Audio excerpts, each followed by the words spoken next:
চৈতির মা সাক্ষ্যদের বাড়িতে এসেছে বিয়ের পাকা কথা বলতে। তখন সাক্ষ্যর মা বলছে এইসব মিষ্টি আনার কী দরকার ছিল। চৈতির মা বলছে মেয়ে শ্বশুর বাড়িতে প্রথমবার এলাম, মিষ্টি না আনলে হয় নাকি। সাক্ষ্যর বাবা বলছে আপনাদের মেয়ে তো একটা রত্ন। তখন চৈতির মা বলছে হ্যাঁ, মেয়েকে অনেক কষ্ট করে ডাক্তার বানিয়েছি। আপনারা তো জানেন একটা মেয়েকে ডাক্তার বানাতে গেলে কতটা কষ্ট করতে হয়। আপনাদের ছেলেও তো ডাক্তার একজন। ও রাতের পর রাত পড়াশুনো করতো আর আমি জেগে থাকতাম। সাক্ষ্যর মা সাক্ষ্যকে নিচে আসতে বলে। তখন সাক্ষ্যর বাবা বলছে যে ডিভোর্সটা হয়ে গেছে, না হলে কি আমরা এতটা এগোতে পারি।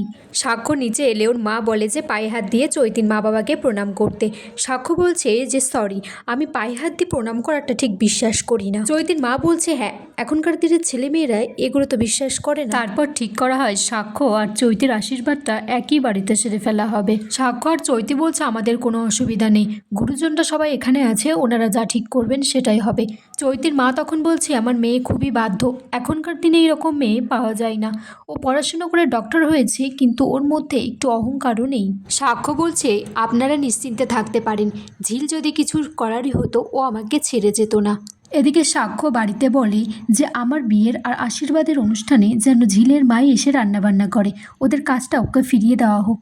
তারপর সাক্ষ্য রাস্তার মাঝখানে ঝিলকে এই বলে ডেকে বলছে, ঝিল বলছে আমার একটা নাম আছে, এই করে ডাকছো কেন আমাকে। সাক্ষ্য বলছে সামনেই আমার বিয়ে, এসো কিন্তু। সাক্ষ্য বলছে দেখে যেও যোগ্য বউ কাকে বলে। ঝিল তখন বলছে আপনার ট্রিটমেন্ট করার দায়িত্ব ছিল, করে দিয়েছেন, এবার আপনি প্লিজ আসুন।